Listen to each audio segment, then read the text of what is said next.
Okay, so welcome to the deep dive. Yeah. Today we're going to kind of like jump into this really fascinating creative world, I think, Yeah. of this YouTube channel, Carnage 1nOnly.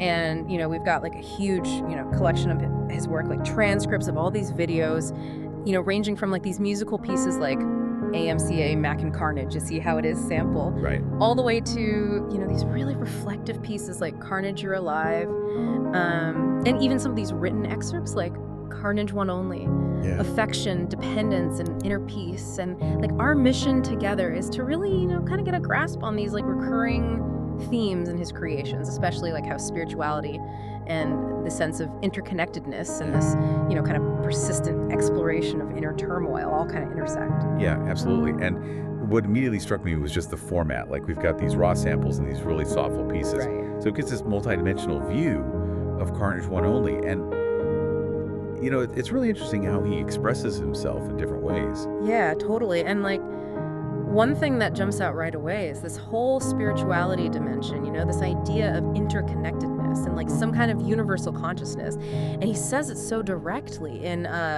April 6, 2025. He's like, I believe that we are all connected and each individual experience of ours is all part of an inner web of consciousness. Yeah. Like, that's a pretty big statement. Huge. Right. It is. And it's like a thread through so much of what we're looking at. Yeah. He talks about this realm and he calls it the collective consciousness or the interconnected web of energy that binds us all. Right. And then he brings up this holographic universe concept. Oh, wow. In Carnage 1nOnly course. He's like, every particle, force, and thought is interconnected. Yeah. So it really is this picture of everything being linked together. Yeah, it's like we're all in this giant, network vibrating together or something, and then he brings in this element of divine figures and, this idea of restoring balance. He talks about Mother, our divine feminines, sending beings to help bring everything back into like equilibrium, and then he gets really specific talking about the three that were sent, like Christ offering balance and love, and the Comforter guiding towards truth and understanding. That's a specific vision. Yeah, it is. And I think that divine feminine thing, is really interesting. Often represents these nurturing, intuitive aspects of the divine, kind of this balance to these more traditional, masculine representations. Oh, I see. Linking Christ to balance and love, pretty standard. Yeah. But this comforter idea as this guide to truth adds a really unique layer. Yeah, that's really interesting. And along with this big cosmic view, there's this big focus on individual spiritual growth. And he says free will is like fundamental to this growth, which makes sense because how can you really evolve without choice, right? And forgiveness is like crucial, like almost like this prerequisite. And he shares this quote from Heidi Pride. She says, forgiveness means giving up on the hope for a different past. It's powerful, right? Yeah. Yeah. It really is. And it's that idea that forgiveness is this release of being attached to the past. Right.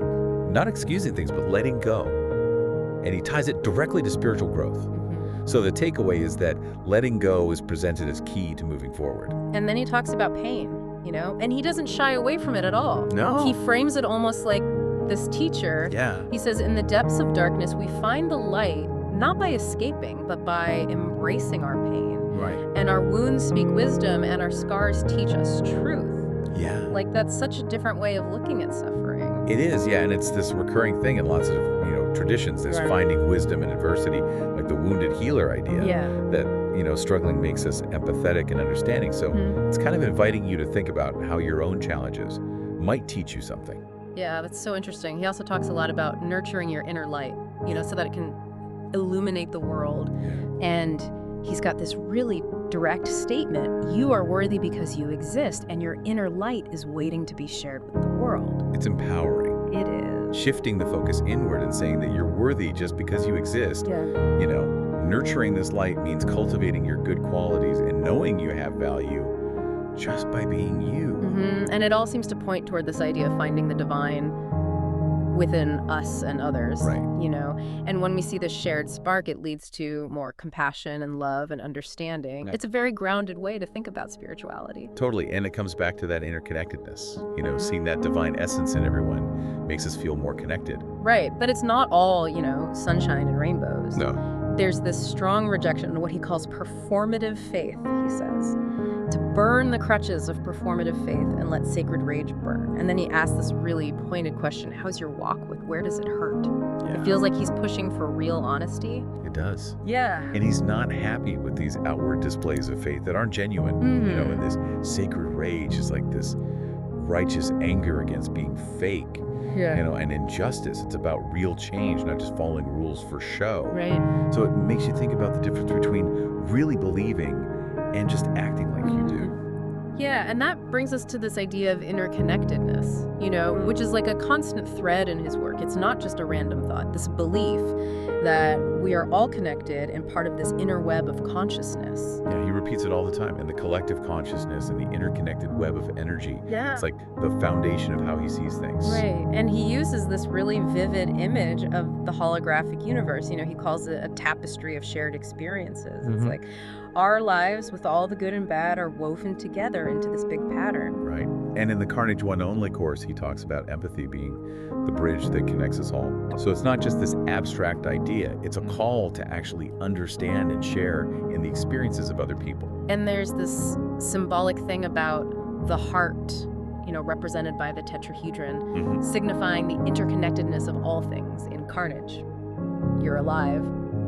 He uses these really cool symbols. It's powerful, yeah. Symbols communicate big ideas in a simple way. So the heart, this universal symbol of connection, linked to this shape, the tetrahedron, you know, with the four sides, is like the building blocks of everything are connected. Right. So there's all this, you know, spiritual seeking and this emphasis on connection, but there's also this undeniable current of inner turmoil. Yeah. You know, it's hard to ignore all the pain and hurt and suffering that comes out in his lyrics. Like, my heart, like I said, it's slowly breaking. Yeah. His work is so vulnerable, you know, and he openly expresses these difficult emotions, and it's a big part of his art. Yeah. And there are all these feelings of confusion and being lost, you know, like he says, don't understand this world any more than you do. And feeling weak on my knees, dead on my feet. Yeah. It sounds like he's really struggling with his place in the world. Totally, and it's relatable. You know, this feeling lost, it's part of being human, you know, it's like he's always searching. And then there's all this anger and rage and frustration. Oh, yeah.